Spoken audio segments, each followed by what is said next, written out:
é interessante falar, né, doutor? A gente começa a envelhecer a partir do momento que a gente nasce. É, realmente, nasceu, envelhece, já começa a envelhecer. Começa o processo de envelhecimento. Exatamente. E esse processo de envelhecimento, até hoje, ninguém descobriu. Existem várias teorias, né? A teoria da parte genética, do DNA, a teoria dos radicais livres, outras teorias ao nível daquelas reações de dentro do organismo chamado metabolismo, né?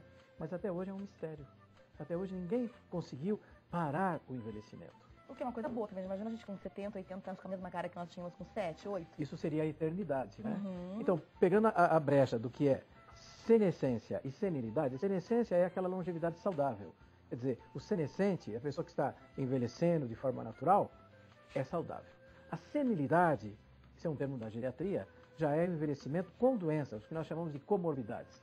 Os problemas circulatórios, cardíacos, as demências, os problemas articulares, os problemas das glândulas, chamados endocrinológicos, e fundamentalmente a parte do que nós chamamos da cognição, que é a nossa memória, que são as nossas lembranças, a maneira como é que você faz e age no dia a dia. Então, tudo isso faz parte. E isso independe da idade, porque nós vemos aí muita gente, né?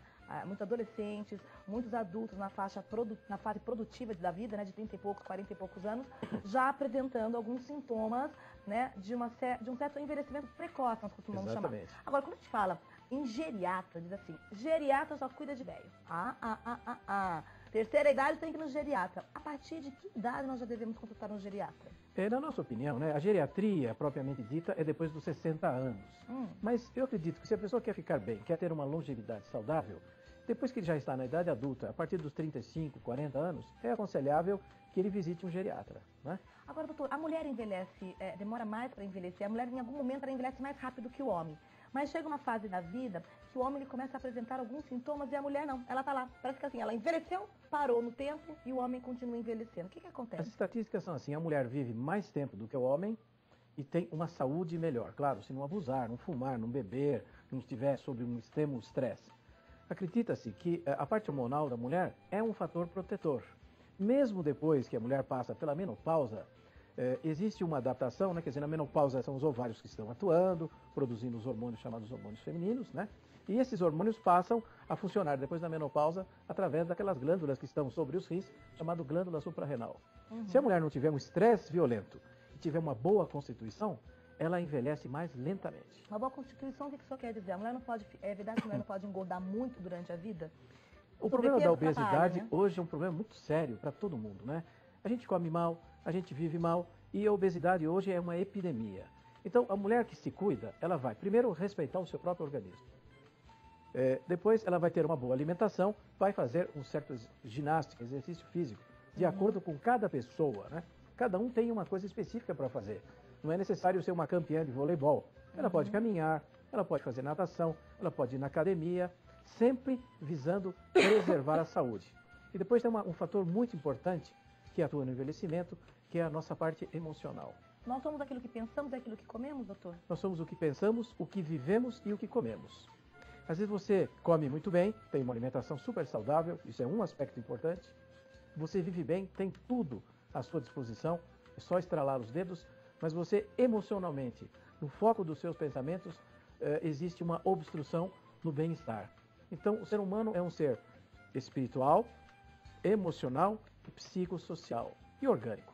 Se essas 5 etapas estiverem integradas, o ser humano vive bem. Isso independe da classe social. Mas nós temos aí alguns desequilíbrios que podem ser orientados através da medicina, obviamente, né? Sim. Onde a pessoa, de repente, ela teria um descompasso. É normal, né? De repente você ter aí um problema emocional, ou então um problema físico, ou um problema hormonal, deu aquela desequilibrada, e você fala, agora já foi, agora eu estou envelhecendo. Ou então a gente percebe, doutor, quando a pessoa tem assim, a perda de um ente querido, muito importante. Quando acontece alguma perda no trabalho, alguma coisa que ela realmente não consegue ultrapassar, não consegue fazer com que a vida continue caminhando da forma como era, a pessoa diz assim, fulano de tal envelheceu, né? Está envelhecida, né?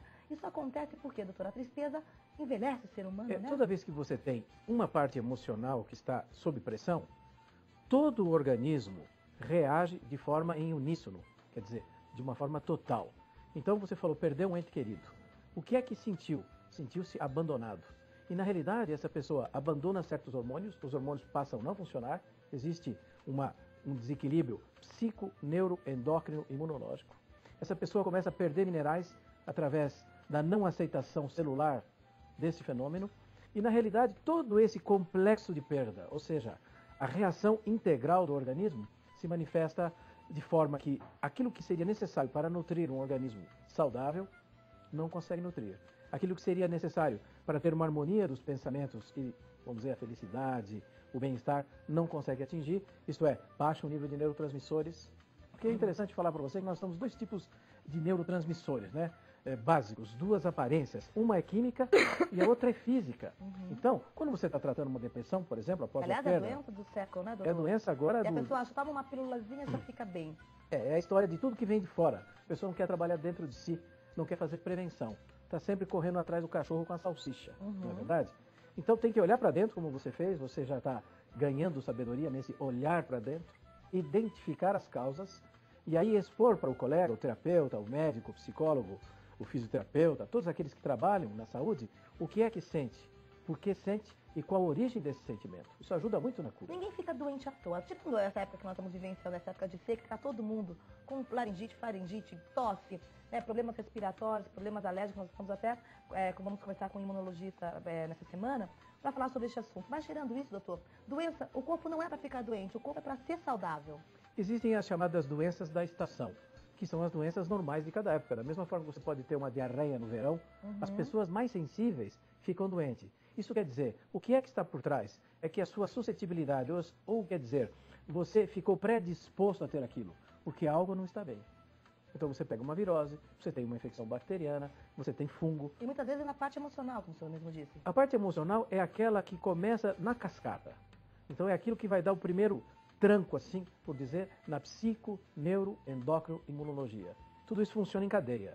E começou lá em cima, vai responder lá embaixo no corpo físico. Se a pessoa não cuidar, consequentemente, ela vai continuar vivendo, mas sem qualidade de vida. Sim, a qualidade de vida é aquilo que eu falei para você. Começa na harmonia dos sentimentos e pensamentos, na harmonia de suas atividades físicas e laborais. Se você está mal no serviço, se você está descontente, isso também vai influenciar a sua saúde. E começa também na análise de si mesmo. O que é que eu preciso para estar bem? E às vezes aquilo que você precisa, você não tem coragem de tomar atitude também, né? Tem que tomar as atitudes e também refletir o que é que está ao seu redor, o que é que você pode fazer para balancear o meio externo e interno. Mesma coisa a célula. Ela tem um meio interno, ela tem um meio externo. Se o meio externo estiver sujo de toxinas, entra toxina dentro da célula, entra porcaria e a célula fica cheia de porcaria e ela não consegue funcionar direito. Então essa é uma das teorias, inclusive os famosos radicais livres, né? Que é uma das causas do envelhecimento. O sol pode dar radical livre por excesso de radiação. Comidas sem conteúdos orgânicos, comidas deterioradas, aumenta a capacidade do organismo e tem que reagir mais aos radicais livres que destroem aquela parte de fora da célula que chama-se membrana celular, fica que nem um zíper. Isso nós chamamos peroxidação lipídica. É um nome interessante, né? Abre que nem um zíper e a célula perde o controle. Veja bem, membrana is membrane, cérebro principal. Então, a célula perde o controle. E se as células perdem o controle, o tecido, que é aglomerado de células, funciona mal, e o organismo, que é composto de tecidos, funciona mal. Aí a pele fica ruim, não adianta passar creme, o cabelo fica opaco, não adianta passar o melhor shampoo do mundo. Exatamente. Né? Ou a pessoa engorda, ou ela emagrece, a pele perde o viço, não é? Aí o Marcelo estava até falando, ele gosta de comer um chocolate. Aí tem aquela história do chocolate meio amargo, que é legal, porque ele tem antioxidantes. Até que ponto isso é verdade, doutor? Eu queria desmistificar uma coisa muito assim, dito hoje, esse alimento faz mal, esse alimento é bom. Até o ovo é um deles, né? Uma hora o ovo é bom, outra hora o ovo cada é ruim. pessoa tem a sua constituição, tem aquilo que faz mal para ela. É mesmo, doutor? E muitas pessoas têm constituições em conjunto que são aquilo que faz mal para todo mundo. Claro, se você tiver uma alimentação super errada e todo mundo comer no mesmo restaurante, a grande chance é que aquelas pessoas se alimentando mal vão sofrer as consequências. Fritura sempre faz mal à saúde? É muito controvertido, porque cada um tem um metabolismo diferente. Então eu falo, eu vou usar banha de porco. Nossos antepassados, meu avô, minha avó, meu bisavô, foram criados em fazenda, comendo banha de porco, e um viveu 90 anos, outro viveu 76 anos. Direto da vaca. Ele tomava leite, quer dizer, é como você come, qual a quantidade do alimento que você come, qual a origem desse alimento e como você assimila a informação que esse alimento lhe dá. O alimento, ele não é só matéria, ele é energia também. E o Marcelo ali falou muito bem que quando você prepara um alimento, você tem toda uma série de ingredientes, você tem um plano na sua cabeça, mas você tem a sua energia colocada no prato. E quando a pessoa está pensando em coisa ruim, tá com uma energia negativa, nem é bom ir para a cozinha. Isso eu costumo dizer, né? Porque a gente pede tempo para Deus consagrar o nosso alimento, certo? Exatamente. Mas a gente nem sempre sabe como é que estava o cozinheiro lá no restaurante. Por isso que às vezes aquele, nossa, eu tô tão acostumada a comer tal tipo de comida e aquela comida me fez mal. Talvez porque a energia da pessoa não estava legal. O chinês chama de Bing Qi, ou seja, o Bing Qi, a energia perversa que entra no alimento, né? Às vezes você come um pastel de feira, ele está tão gostoso, porque a pessoa que faz está tão feliz, e os ingredientes são os mesmos. Ou às vezes você tem lá um pastel meio murcho, é como se for uma flor que você coloca no seu ambiente e entra uma pessoa, vamos dizer assim, energeticamente contaminada, aquela flor murcha. O alimento reage da mesma forma. E quando ele entra em contato com o organismo, esse alimento vira agente, ele deixa de ser o alimento. Então, os seus elementos passam à nossa constituição e a sua energia passa ao nosso ser. Então, a informação do alimento é que nutre, não é a proteína, o carboidrato. O que nutre é a informação. Hoje, os alimentos preparados de forma industrial têm baixo conteúdo informacional, por isso que fazem tanto mal à saúde. Pô, e aí tem aquela febre total, né? Olha, vamos comer geleia real de manhã, com pólen, com mamão, papaya, com banana. No almoço, salada, isso, aquilo. Aquela coisa que muitas vezes você não consegue no seu dia a dia.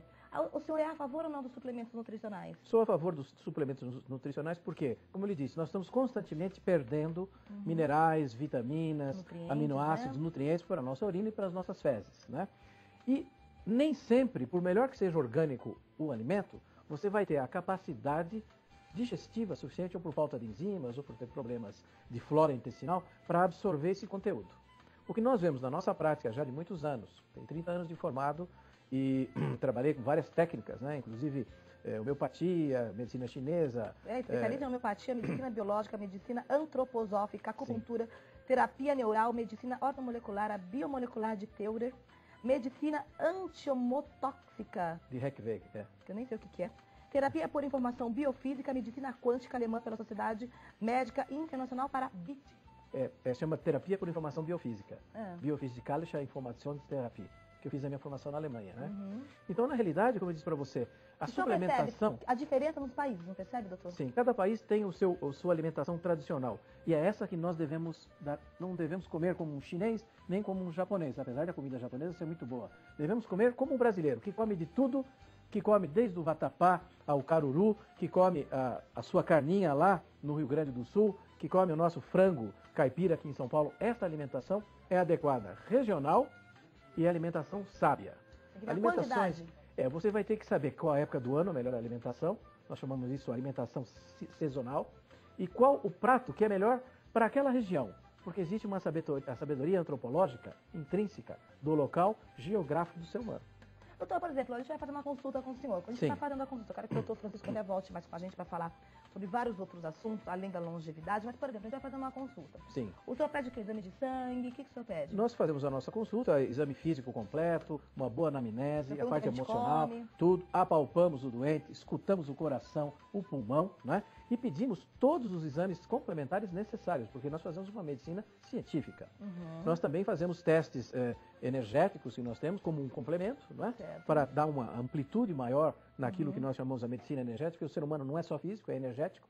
E depois fazemos um plano de tratamento individualizado. Cada um tem um plano diferente. Então não adianta tomar aquela vitamina da farmácia, muitas vezes, que vou dar uma levantada. É importante fazer aquilo que você está precisando. Individualmente. Cada caso é um caso, a sua necessidade vai ser diferente da sua irmã gêmea. Porque ela tem um contexto biológico semelhante, mas um contexto fenotípico, isto é, o local onde ela vive, as suas atividades diferentes. Então, essa diferença é na individualidade que nós conseguimos atingir o cerne de cada um. Então não existe fórmula mágica, não existe prometer. O que nós temos é um trabalho árduo de compreensão, uma dedicação do médico ao cliente e também o que nós chamamos de trabalhar com alegria, trabalhar com felicidade. Doutor, adorei te conhecer. Aliás, eu agradeço muito por poder compartilhar isso com os nossos telespectadores. Quero convidar para vir uma nova oportunidade. Eu sei que a agenda é complicada. Mas assim, esse tipo de trabalho com alegria vem de encontro com a gente aqui também.